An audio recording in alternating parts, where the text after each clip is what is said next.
प्रिय विद्यार्थियों, हर घर पाठशाला में आप सभी का हार्दिक स्वागत है। आज मैं कुलदीप कुमार शांडिल्य, प्रवक्ता हिंदी, आपके लिए आपकी पाठ्य पुस्तक अंतरा भाग 1 के गद्य खंड में संकलित अमरकांत का साहित्यिक परिचय लेकर उपस्थित हुआ हूँ। आइए अमरकांत जी का साहित्यिक परिचय अच्छे से जानें, तभी आप उनकी कहानी दोपहर का भोजन का रसास्वादन कर पाने में और भी ज़्यादा समर्थ होंगे। अमरकांत का साहित्यिक परिचय समझें। आपकी पाठ्य पुस्तक में इनकी कहानी दोपहर का भोजन संकलित की गई है। 1 जुलाई 1925 में इनका जन्म हुआ और वर्ष 2014 में इनका देहावसान हुआ। अमरकांत का जन्म उत्तर प्रदेश के बलिया जिले के नगरा नामक गांव में हुआ। उनका मूल नाम श्री राम वर्मा था। उनकी प्रारंभिक शिक्षा स्थानीय बलिया के ही स्कूल में हुई। उसके बाद उन्होंने इलाहाबाद विश्वविद्यालय से बीए की डिग्री प्राप्त की।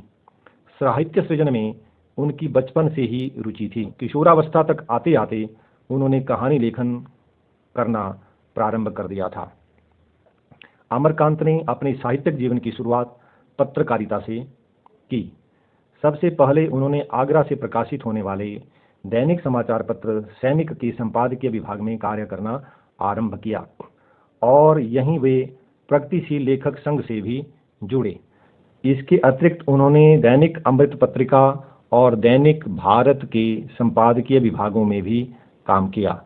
कुछ समय तक वे कहानी नामक पत्रिका के संपादन कार्य से भी जुड़े। अमरकांत नई कहानी आंदोलन के एक प्रमुख कहानीकार हैं। उन्होंने अपनी कहानियों में शहरी और ग्रामीण जीवन के यथार्थ जीवन का मार्मिक चित्रण किया है।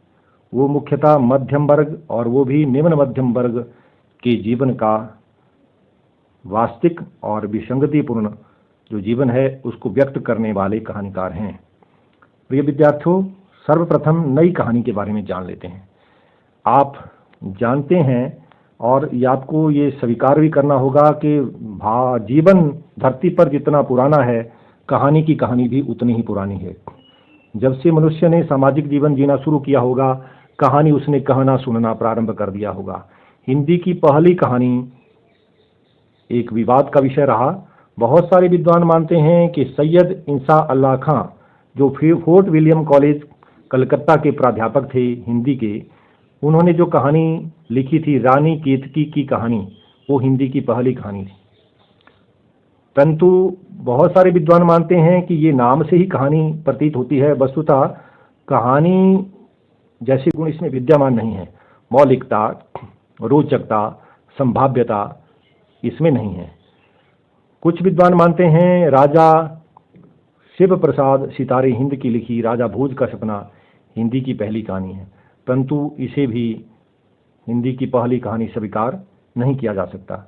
हिंदी की पहली कहानी बहुत सारे विद्वान मानते हैं किशोरी लाल गोस्वामी की इंदुमती नामक जो कहानी सरस्वती नामक पत्रिका में सन 1900 में छपी थी, वो हिंदी की पहली कहानी है। उसे ही हिंदी कहानी का गौरव प्राप्त है। तो इसके अतिरिक्त माधवराव सप्रे की एक टोकरी भर मिट्टी, इस कहानी को भी प्रथम कहानी कहा जाता है। कुछ विद्वान आचार्य रामचंद्र शुक्ल की 11 वर्ष का समय और कुछ विद्वान बंग महिला की दुलाई बाली आदि कहानियों को हिंदी की पहली कहानी मानते हैं। परंतु आप समझ लें, किशोरी लाल गोस्वामी की इंदुमती नाम की कहानी जो है उसे हिंदी की पहली कहानी मानते हैं।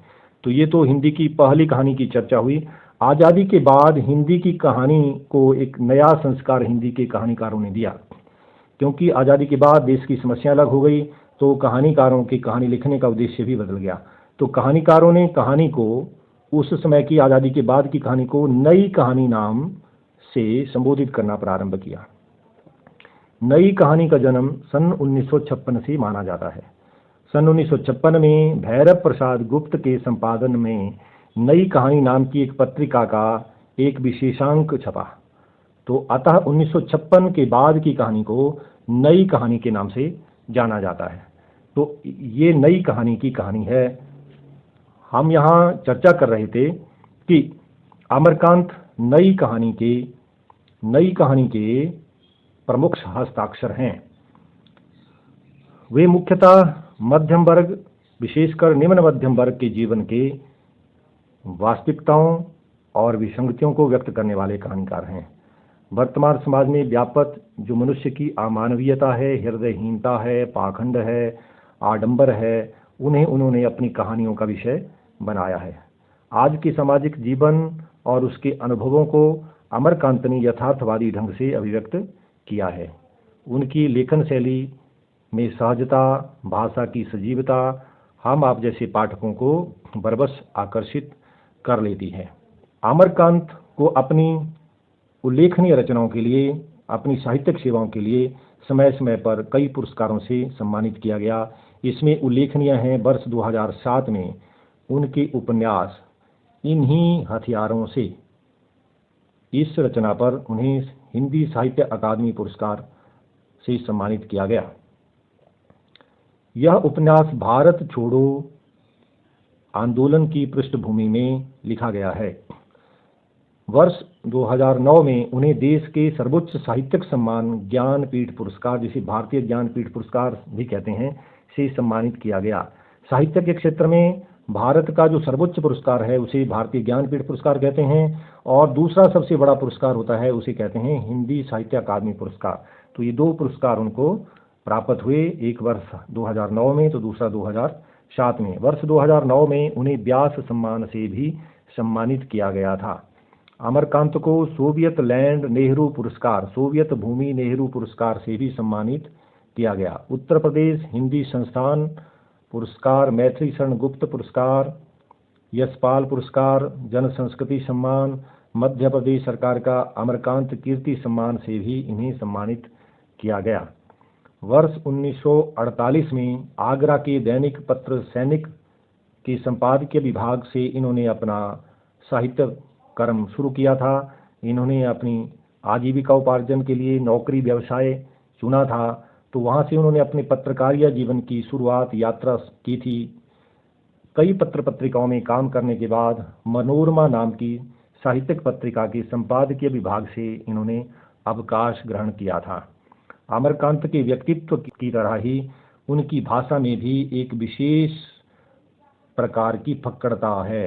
लोक जीवन के मुहावरों और देशज शब्दों के प्रयोग से उनकी भाषा में माटी की सहज गंध या सहज स्पर्श जो है वो रच बस सा गया है, जो पाठकों को किसी छद्म उदात्तता से परे बहुत ही निजी लोक में ले जाती है। अर्थात उसमें स्वाभाविकता है, सहजता है, कृत्रिमता नहीं है। भाषा में कोई कृत्रिमता नहीं है। उनमें छिपे हुए व्यंग्य से सामान्य स्थितियां भी बेहद ही स्पष्टता के साथ व्यक्त हो जाती हैं।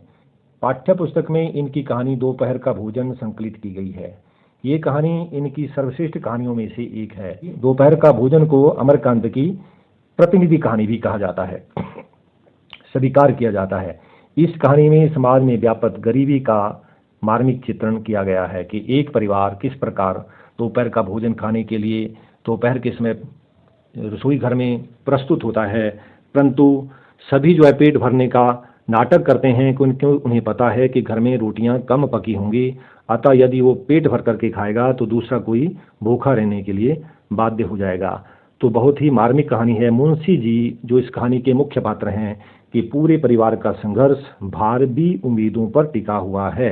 भविष्य में कुछ होगा, बच्चे बड़े होंगे तो कुछ करेंगे, ऐसी भावी उम्मीदों पर ही टिका हुआ है। सिद्धेश्वरी गरीबी के एहसास को मुखर नहीं होने देती। सिद्धेश्वरी घर में गरीबी का एहसास घर के बच्चों को नहीं होने देती। उसकी उस गरीबी की आंच से अपने परिवार को बचाए रखती है। शिल्प की सादगी, ये कहानी रचना की दृष्टि से इसका जो शिल्प है, सजावट है, वो बहुत ही सादगीपूर्ण है और सहज संकेतों के माध्यम से कथा को प्रस्तुत करने की कला का उत्कृष्ट रूप इस कहानी में देखने को मिलता है।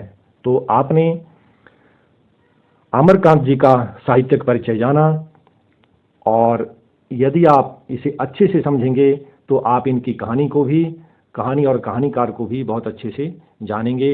इस आशा के साथ मैं अपनी वाणी को यहीं विराम देता हूँ।